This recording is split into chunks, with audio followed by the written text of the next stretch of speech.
त्याच्यामध्ये ज्या कंडिशन्समध्ये डायल्युशन करण्यात आलं की ज्या वेळेला सुरुवातीलाच जेव्हा टेंडर झालं होतं त्यावेळेला 19 बिडर झाले होते त्यावेळेला त्यांनी ते जे टेंडर होतं त्याच्यामधल्या कंडिशन डायल्यूट करून ह्यांच्यासाठी आणल्या, जेव्हा की तुमच्याकडे ऑलरेडी खूप सारे बिडर्स प्री बिडर्स म्हणून त्या ठिकाणी आले होते.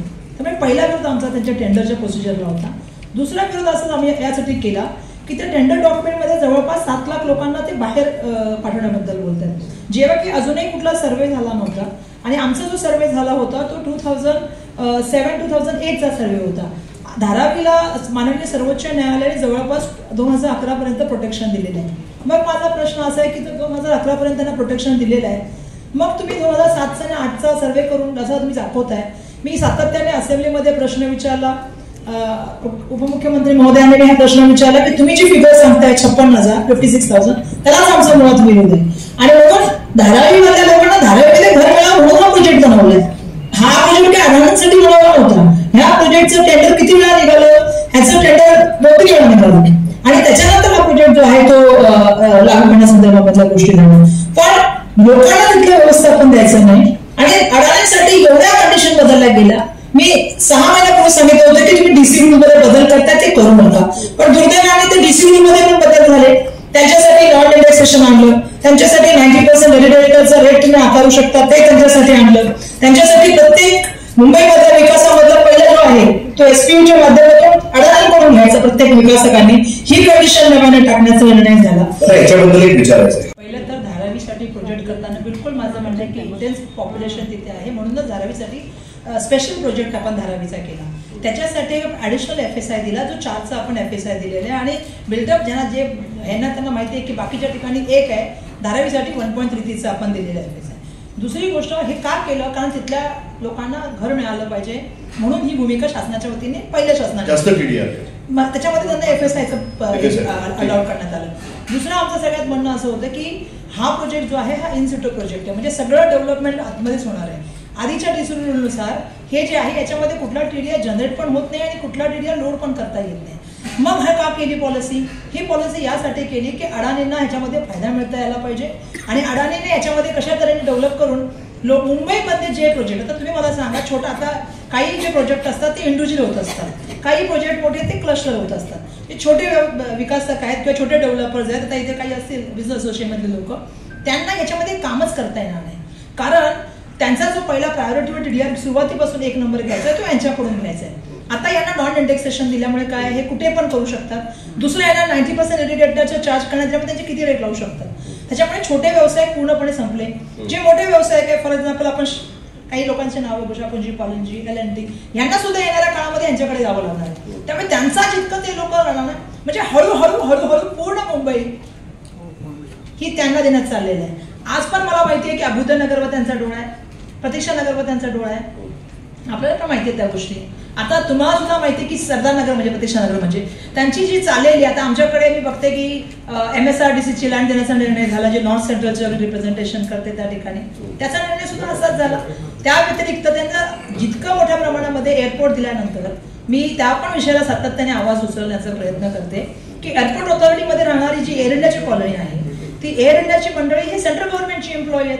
त्यांना तिथे घर देण्याचा निर्णय GVKने घेतला होता, पण जसं यांच्याकडे एअरपोर्ट आलं यांनी त्यांना सुद्धा बाहेर काढण्याचा. त्यामुळे मुंबईमधल्या सगळ्या प्रायोरिटी असलेल्या जागा, मुंबईमधल्या सगळ्या मोठ्या डेव्हलपमेंटमध्ये यांना कसं प्रमोट करता येईल यासाठी ही पॉलिसी केली गेली.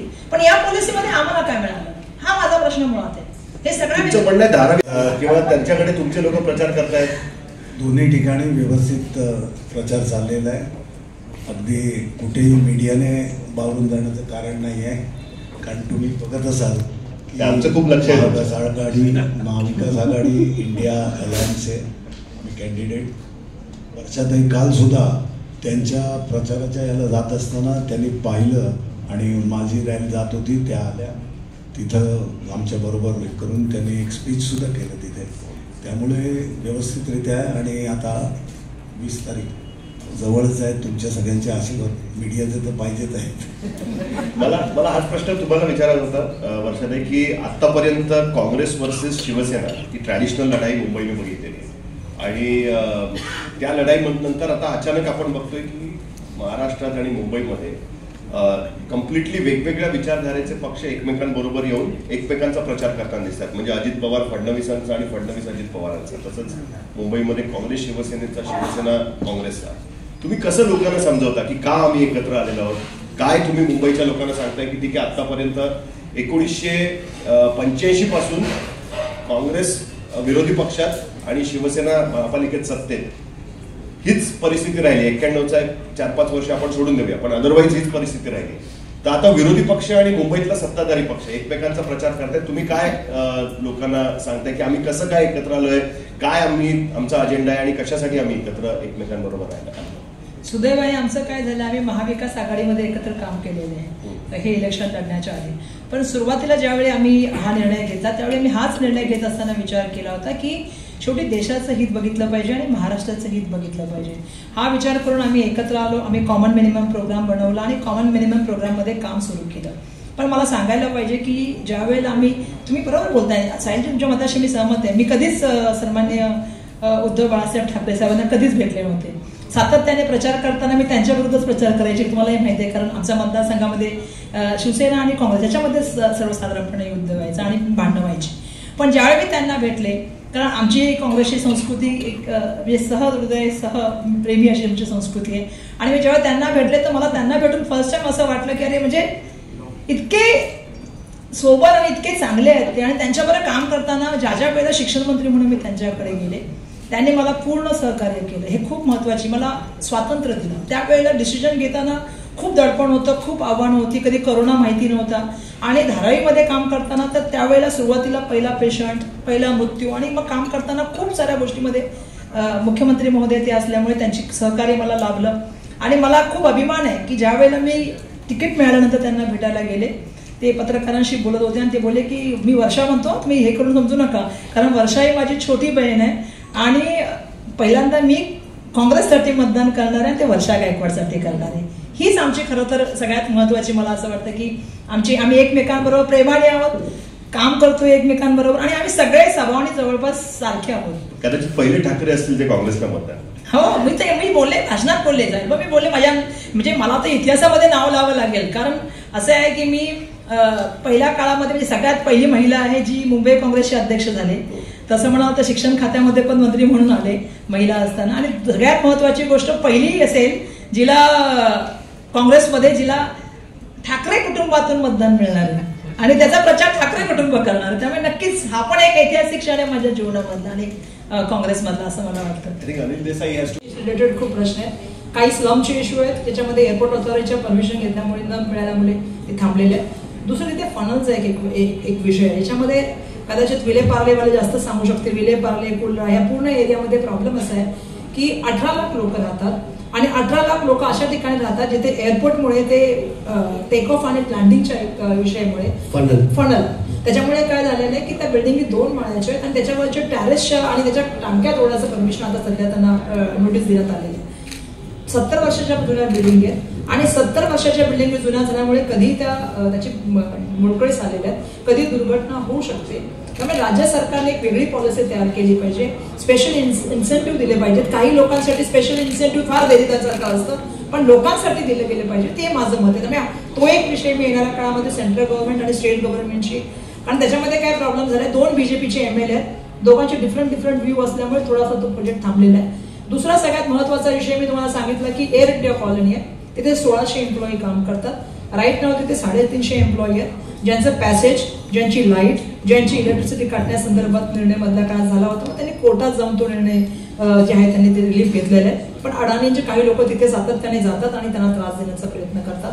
तिसरा महत्वाचा विषय तिथे मी जो फाइंड आउट केला, तिथे एक मदर डेअरी म्हणून जागा आहे.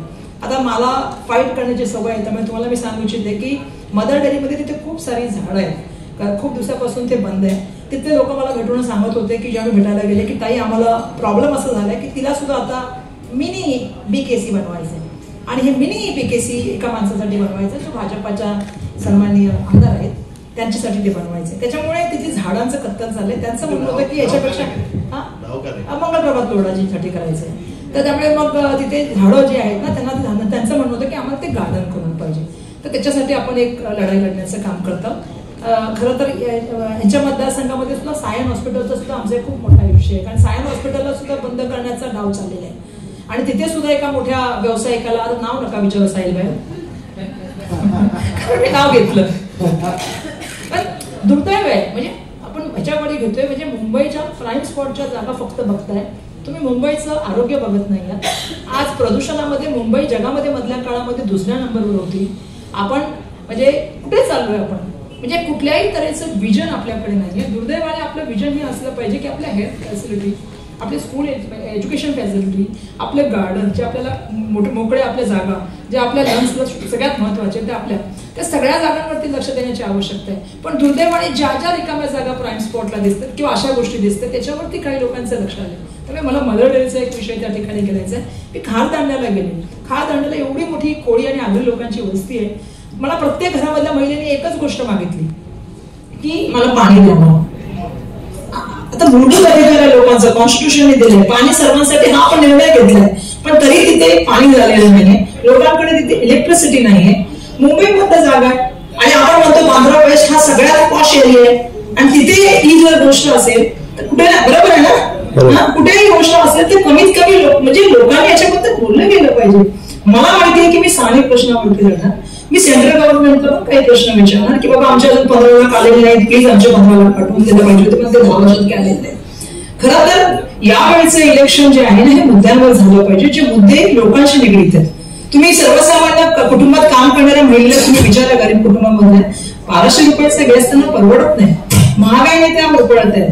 40 वर्षांची एवढी बेरोजगारी झाली, ती बेरोजगारी आज आलेली. आता खरं तर आपल्यालाही माहिती की खूप सारे असे विषय जे त्यावेळी 2014ला सांगितले होते त्यातला कुठलाच विषय पूर्ण केलेला नाहीये. आणि म्हणून यावेळच्या इलेक्शनला मी तर सांगितलेलं आहे की आम्ही जे लढतोय राष्ट्रासाठी, या राष्ट्राच्या संविधानासाठी, लोकशाहीसाठी आणि महाराष्ट्रामधली जी राजकारणाची एक उंची होती. महाराष्ट्राला राजकारणाची वेगळी परंपरा होती. महाराष्ट्रामध्ये जरी विरोधी बाजूला बसला तरी बोलताना सुद्धा आपलं एक होतं, पण आजकाल आम्ही बघतो की बोलताना सुद्धा राजकारणाला ज्या तऱ्हेने खाली आणण्याचं काम केलं. त्यामुळे महाराष्ट्राचे राजकारण हे सुसंस्कृत आणि महाराष्ट्राचं राजकारण हे पुरोगामी आणि प्रगत राजकारण आहे. त्याला या लोकांनी जी गद्दारीची एक चालायला लावली त्यांना सुद्धा धडा शिकवणारं राजकारण असेल असं मला यावेळच्या इलेक्शनच्या माध्यमातून वाटतं. बीजेपी आणि एकनाथ शिंदेची शिवसेना त्यांचं असं म्हणणं आहे की मुंबईमध्ये मेट्रोचे प्रोजेक्ट असतील, कोस्टल रोड असेल किंवा इन्फ्रा प्रोजेक्ट असतील, काँग्रेस इतके वर्ष सत्तेत असताना त्यांनी सिंपल मेट्रो सुद्धा करू शकले नाही. एक रस्ता होता वर्सोवा टू घाटकोपर, त्याला सुद्धा इतकी वर्ष लागली. तर त्यांचं म्हणणं की आमचं डेव्हलपमेंटचं विजन आहे, आमचं इन्फ्रास्ट्रक्चर पुशचं विजन आहे. काँग्रेसचं काय विजन आहे? आणि तोच त्यांचा इलेक्शन प्लॅन अनेक ठिकाणी दिसून होतो, अनेक भाषणांमध्ये सुद्धा त्याच गोष्टी दिसून येतात. How will you counter? तुम्ही कसं ते काउंटर? असं आहे, मी काउंटर असं करेन त्याला की त्यांची सत्ता किती होती 2014 पासून ते आतापर्यंत 19 पर्यंत. 19 पासून तर मला वाटतं 21 पर्यंत पुन्हा आम्ही महाविकास आघाडीमध्ये होतो. प्रश्न असा आहे की जे सातत्याने ज्या गोष्टीवर, आता तुम्ही ईस्टर्न वेस्टर्न जर बघाल, सी लिंक बघाल, अशा मुंबईमधल्या खूप गोष्टी दाखवू शकते ज्या काँग्रेसच्या काळामध्ये बनल्या.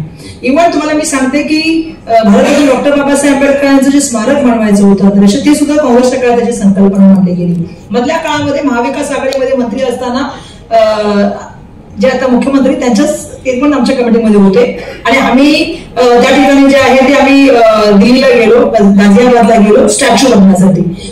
मधल्या काळात आम्ही त्याचं काम खूप जोरात सुरू केलं.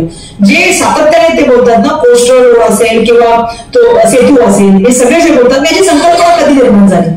तुम्ही माझा 2014 किंवा त्याच्या आधीचा मॅनिफेस्टो बघा, तुम्हाला मेट्रो दिसेल. कारण ही सगळी संकल्पना काँग्रेसने सुरू केली, कामं काँग्रेसने सुरू केली. कुठलीही कामं सुरू झाल्यानंतर ती लगेच होत नाही. जे एकनाथ शिंदे साहेब मला वाटतं किती वर्ष मुख्यमंत्री, 2 वर्ष, तर 2 वर्ष एवढा मोठा सेतू पण होऊ शकत नाही, 2 वर्षामध्ये एवढे कोस्टल रोड पण होऊ शकत नाही. मी खरं सांगते.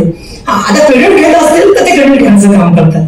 प्रश्न असा आहे की ते सुद्धा आमच्या महाविकास आघाडीमध्ये मंत्री होते. मी सतत त्यांना प्रश्न विचारला, म्हणजे त्यांनी सुद्धा त्यावेळेला मला वेगळं काही गोष्टी, म्हणजे मला असं वाटतं ना की ज्या तऱ्हेने ते बोलतायत त्यांनी सुद्धा एकदा बोलायला पाहिजे की बाबा ही सगळी संकल्पना जी मांडल्या गेल्या आज मुंबईमध्ये सगळ्यात जे तुम्ही बघताय व्यवस्थापनामध्ये, जसं तुम्ही ह्याच्या बाबतीत बोलताय तसं तुम्ही हे का नाही बोलत आहे की आम्ही फायनान्शियल सेंट्रल मुंबईचं बाहेर नेलं?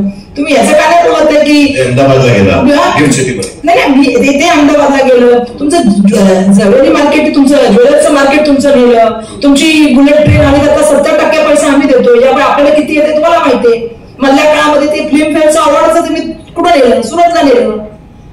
तुम्ही त्यानंतर जर बघितलं तुम्ही आता मध्ये मॅच होती ती मॅच तुम्ही तिकडे नेली. म्हणजे महाराष्ट्रामधले आणि काल परवा मी बघितलं की एक जॉबची आली होती, ती जॉबची सुद्धा तुम्ही म्हणा की मराठी माणसाला द्यायचं नाही. म्हणजे मला एक प्रश्न आहे की मुंबईची अस्मिता तुम्ही जपण्याचं काम काय केलं, मुंबईसाठी तुम्ही काय दिलं. मी सेंट्रल गव्हर्नमेंटला विचारते की सेंट्रल गव्हर्नमेंटने मुंबईला काय दिलं. जसं मी सांगू शकते की मुंबईला राजीव गांधी असताना 100 करोड रुपये दिले, त्याच्यामध्ये आता त्याला नाही देसायला 37 करोड धारावीला दिले, ज्याच्यामध्ये धारावीमधल्या पाईपलाईन झाल्या, ब्लॉक ड्रेनेज झाल्या. नंतरच्या काळामध्ये डॉक्टर मनमोहन सिंग साहेबांनी दिले, जे हॉस्पिटलला दिले, मुंबई विद्यापीठाला दिले, भीमस्टोन प्रकल्पाला दिले. केंद्राने 10 वर्षामध्ये मुंबईला काय दिलं, हा माझा पहिला त्यांना प्रश्न आहे. ज्या गोष्टीचे ते क्रेडिट घेतात त्याची संकल्पना कोणी केली, त्याची सुरुवात कोणी केली. विलासरावांच्या काळामध्ये त्या सागरी सेतूच्या कुठला तो सेतू आपला नावाशिवाय जातो, नाही अटल सेतूची ती संकल्पना विलासरावांच्या काळात सुरू झाली. कोस्टल रोडची सुरुवात कोणी केली, पृथ्वीराज चव्हाण बाबांनी केली. कारण आपल्याला पण माहितीये की त्यावेळेला अशी परिस्थिती होती की असं म्हटलं की आपण सीलिंग पुढे न्यायचा का, तर त्यावेळी त्यांनी संकल्पना मांडली की त्यापेक्षा आपण कोस्टल रोड केला तर त्याचा फेर आहे. त्यामुळे ह्या सगळ्या सुरुवात काँग्रेसच्या काळामध्ये झाल्या. मधल्या काळामध्ये महाविकास आघाडीचं त्या ठिकाणी सरकार होतं. त्यामुळे मला पूर्ण खात्री आहे की या काळात पण काम झालं ना, असं नाही की काम नाही झालं, पण त्यांना ते बोलायची सवय. आणि मी तर बघितलं की या कोस्टल रोडचं उद्घाटन झालं, दुसऱ्या तिसऱ्या दिवशी आणि तो कोस्टल रोड बंद होता. ही पण परिस्थिती होती ना. इन्सेंटिव्ह दिले जातात, यांना इन्सेंटिव्ह देण्याची आवश्यकता आहे. याच्यासाठी स्टेट गव्हर्नमेंटने काही पॉलिसी करण्यासाठी आवश्यकता आहे. स्पेशल डीसी रूल मध्ये चेंजेस करून, कारण प्रॉब्लेम असा झालाय की यांच्याकडे FSI जनरेट होत नाहीये आणि प्रॉब्लेम असा आहे की टीडीआरची पण पॉलिसी नाही. आता पुन्हा शब्द तोच वापरला मी, टीडीआरची पण पॉलिसी नाहीये. त्यामुळे तिथल्या बिल्डिंग डेव्हलप करायला पण डेव्हलपर्स पुढे येत नाही. म्हणून त्यांच्यासाठी एक स्पेशल पॉलिसी केली पाहिजे, ज्याच्यामध्ये खरं म्हणजे आता प्रश्न असा आहे की मुंबईच्या लोकांसाठी पॉलिसी केली पाहिजे की कोणासाठी केली पाहिजे. तर मुंबईचे लोक आहेत यांच्यासाठी तुम्ही जर FSI दिला किंवा तुम्ही टीडीआरची पॉलिसी केली तर ह्यांना त्याचा फायदा होईल ना, म्हणजे यांची बिल्डिंग डेव्हलप होते. स्टेट गव्हर्नमेंटने हा निर्णय घेण्याची आवश्यकता आहे. आणि सेंट्रल गव्हर्नमेंटसाठी काही लोकांच्या मला सूचना आल्यात की टेक ऑफ आणि जेव्हा लँडिंग होतं ते खरं पुढे होतं, ते मागं होत नाही. पण दाखवल्या पुढे जागा आहे ती मागची दाखवलेली आहे. तर त्याच्यासाठी सेंट्रल गव्हर्नमेंटची जी एअरपोर्ट ऑथॉरिटी तिला बोलावं लागेल आणि तिच्याशी चर्चा करावी लागेल. पण हा प्रश्न इतक्या दिवस खरं मिळालाच नाही पाहिजे होता. यासाठी खरं तर स्टेट गव्हर्नमेंटनी स्पेशल प्लॅन करायला पाहिजे होता. ज्यावेळेला तुमच्या 18 लाख लोकांवरती परिणाम आहे, 70 वर्षापासून त्या बिल्डिंग जुन्या आहे, त्यांच्या जीविताला धोका आहे, सगळे सिनियर सिटीजन त्या ठिकाणी राहतात, त्यांना दुसरा माळा चढावा लागतो, दुसरा माळा खाली उतरावा लागतो, त्यामुळे ते उतरत पण नाही. ही तिथली परिस्थिती आहे. ह्याची जाणीव ठेवून राज्य सरकारने काही निर्णय घ्यायला पाहिजे. 2 आमदारांमध्ये त्याच्यामध्ये ओपिनियनचा डिफरन्स आहे. त्यांनी पुढची आधी स्टोरी सांगितली. एकाचं म्हणणं आहे ते दोन्ही बीजेपीचे, एकाचं म्हणणं आहे की सिंगल डेव्हलपमेंट व्हायला पाहिजे, एकाचं म्हणणं आहे की क्लस्टर डेव्हलप व्हायला पाहिजे. तिथे बीजेपीचे खासदार होते, बीजेपीचे आमदार आहेत, बीजेपीचे नगरसेवक आहेत, बरोबर आहे ना. पण त्यांनी ह्या प्रश्नावर लक्ष दिलं नाही आणि त्यांना मी प्रॉमिस केलेलं आहे की येणाऱ्या काळामध्ये तुमच्या प्रश्नावरती मी आवाज उचलण्याचं काम करेन, मी उभं राहण्याचा प्रयत्न करेन. आणि मला सुद्धा माहिती आहे की काही गोष्टी ज्या आहेत त्या डिस्कशन करूनच करायला पाहिजे. मी अपेक्षा करते की लोकांच्या साठी फाईट करणारा स्वभाव आहे माझा. मी माझी तेच सांगितलं की मी फाईट करू शकते, मी प्रश्नाची जाण ठेवते, मला यंत्रणाची काम करण्याचा अनुभव आहे, त्याचा फायदा मी येणाऱ्या काळामध्ये हा प्रश्न सोडवताना करेन.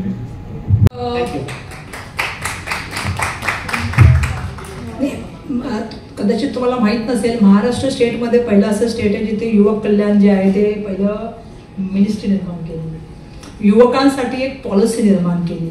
युवकांसाठी तुम्हाला सांगते, तुम्ही जसं म्हणताय की फोरम एक उपलब्ध व्हावं म्हणून फोरम निर्माण केलं. इव्हन आमचा जो मॅनिफेस्टो आम्ही तयार केला त्याच्यामध्ये आम्ही जॉबचं तर बोलतोय पण हॉस्टेलच्या बाबतीत पण बोलतोय. इव्हन हॉस्टेलच्या बाबतीत बोलत असताना आम्ही त्याचबरोबर रोहित वेमुरला एक स्कॉलरशिप पण बोलतोय.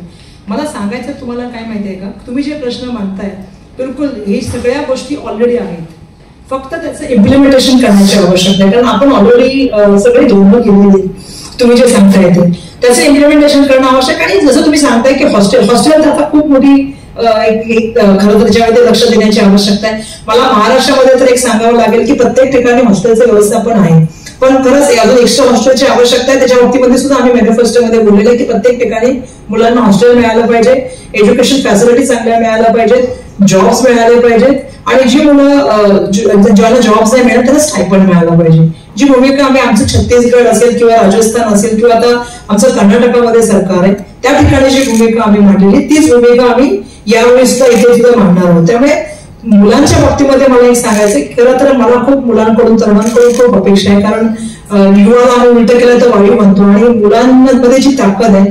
तुम्ही जो मला प्रश्न विचारला की तुम्ही असं म्हणताय की कॉन्स्टिट्यूशनच्या बाबतीमध्ये मी यासाठी कॉन्स्टिट्यूशनच्या बाबतीमध्ये बोलते की कॉन्स्टिट्यूशनवरती हल्ला चाललाय. कारण मोठ्या प्रमाणामध्ये तुम्ही सुद्धा बघताय की कॉन्स्टिट्यूशनची चौकट तोडण्याचं काम चाललेलं आहे. आय होप मराठी तुम्हाला समजतं. You understand Marathi? तो मैं बड़ा हिंदी में तुम्हारे बोल देती हूँ.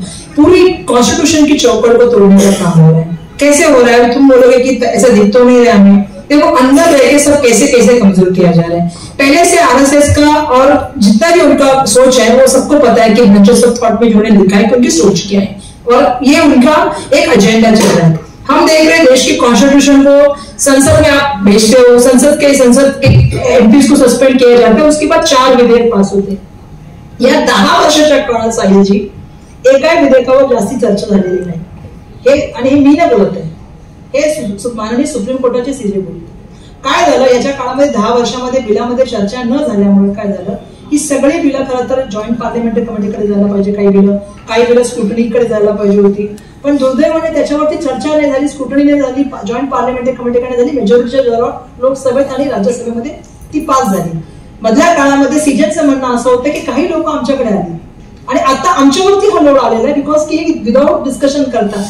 Debating in the parliament now is up to the Supreme Court to decide whether. Yes, आता सीजेचं म्हणणं असं होतं की यांनी आमचं काम वाढलेलं आहे याच्यामुळे. त्यामुळे आमचं म्हणणं असं आहे की पार्लमेंट यासाठी की त्याच्यामध्ये जेही बिल पास होतं त्याच्यावर डिस्कशन व्हायला पाहिजे. त्यामुळे मला असं वाटतं ना की खासदारांना सस्पेंड करून बिलं पास करणं किंवा आपण बघतोय की संसदेमध्ये ज्या तऱ्हेने आपल्याला अपेक्षित आहे म्हणजे संसदेमध्ये असं एकमेकांवरती आरोप करताना कम्युनल आरोप होणं हे चुकीचं आहे मला असं वाटतं. कारण संसद आमच्यासाठी खूप उच्च स्तरावर जागा आहे असं मला वाटतं. आणि म्हणून मी खूप तुम्हाला एक्झाम्पल देऊ शकते पण माझा काय मग ते पुढं वेळ होईल. कारण तुम्हाला खूप उदाहरण तशी कशा तऱ्हेने ते कॉन्स्टिट्यूशन चेंज करण्यासाठी चाललंय. म्हणजे त्यांचे प्रत्येक नेते बोलतायत, त्यांचे खासदार बोलतायत, त्यांचे आर्थिक मस्त सल्लागारचे अध्यक्ष बोलतायत आणि एकाचाही डिनाय देशाचे प्राईम मिनिस्टर करत आहेत. हे आमचं म्हणणं आहे. पर असर होगा क्या आपके वोटों पर? मैं सिर्फ करेक्शन करना चाहता हूँ उनके सवाल में. Vijay Wadettiwar who is a leader of opposition, उन्होंने ये कहा है कि करकर एक कसाब की बोली से नहीं मरे. इट इज बेसिकली किसी पुलिस वाले ने उनको मारा.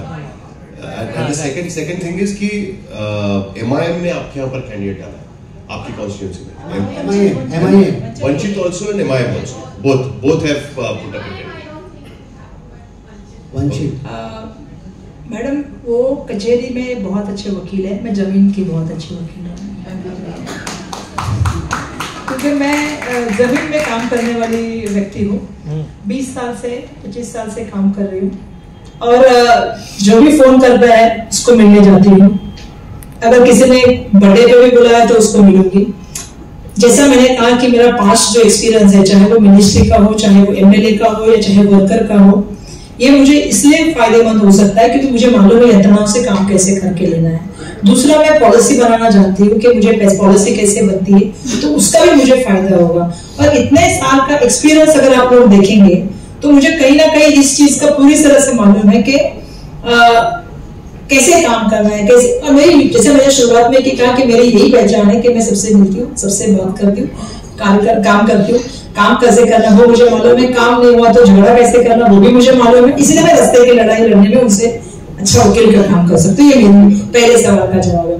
और दूसरे सवाल का मेरा आपने जो पूछा, देखिए हर पार्टी का वो कैंडिडेट खड़ा करने का अधिकार है और मैंने उनका स्वागत भी किया. किसी को मैं बोल नहीं सकती कि आपका पार्टी का कैंडिडेट मत खड़ा कर दीजिए. उनकी विचारधारा वो अपना कैंडिडेट खड़ा करते हैं. मैं अपनी विचारधारा के प्रति लॉयलिस्ट हूँ. जहां तक आपने मुझे पूछा कि वंचित के बारे में, प्रकाश अम्बेडकर जी के बारे में सम्मानीय, तो मैं एक चीज आपसे कहना चाहूंगी कि आपने मुझसे उससे पहले भी एक राष्ट्रवाद का सवाल पूछा तो मैं भारत रत्न डॉक्टर बाबा साहब अम्बेडकर का एक कोट यहाँ पे बोलना चाहूंगी. बाबा साहब ने कहा था कि इस देश के इतिहास में हमारा नाम कभी विध्वंसक करके नहीं आएगा. हम प्रथम भारतीय है, द्वितीयता भारतीय है, अंततः भी भारतीय है. तो मैं राष्ट्रवाद की बात करूंगी जो आपने मुझसे सवाल पूछा कि मैं एकनाथ गायकवाड़ की बेटी हूँ, कांग्रेस के लॉयलिस्ट कार्यकर्ता हूँ, मुझे लोग परख के आए हैं, लोगों ने मुझे पर्सनली देखा है और मुझे मालूम है कि इस देश की मिट्टी में मेरा पूर्वजों का बहुत सारा खून भी बहा है, मेरे लोगों ने जेल काटी है, मेरे लोग फांसी पे भी गए हैं।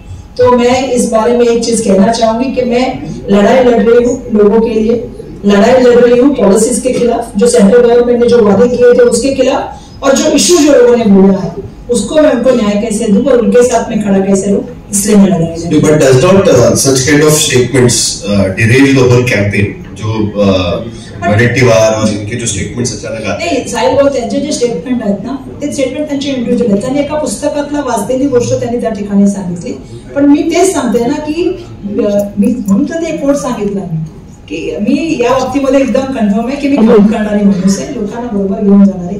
त्यांनी जो कोण त्यांचा पर्सनल ते पक्षाने ते कधी त्यांनी जागा घेतलेली आणि त्यांनी ते सांगितलं ते पुस्तकातला कोट करून त्यांनी सांगितलं होतं. पण मी एकच गोष्ट सांगू इच्छिते की या इलेक्शनच्या माध्यमातून मी लोकांपर्यंत पोहोचण्याचा प्रयत्न करते, लोकांशी हितगुज करते, संवाद करते आणि जो रिस्पॉन्स आणि जे प्रेम आम्हाला मिळते ते खूप खूप छान आहे. लोकांना आता ह्या की लोकांना सहानुभूती आहे. मी खरं सांगते तुम्हाला, लोकांना आवडलेलं नाहीये. लोक पण समजतात की राजकारणाचा वापर हा बाबासाहेबांचं दुसरं वाक्य सांगते, राजकारण आणि समाजकारण एका नाण्याच्या दोन बाजू आहेत. राजकारणाचा वापर, पैशाचा वापर हा आमिष दाखवणं, पक्ष फोडणं, चिन्ह घेणं हा नाहीये. राजकारणाचा वापर हा लोकांची सेवा करणं. आम्ही लोकांचे जनसेवक आहोत, लोकांची सेवा करावी हीच लोकांची अपेक्षा असते. म्हणून मी आपल्या सगळ्यांचे धन्यवाद व्यक्त करते.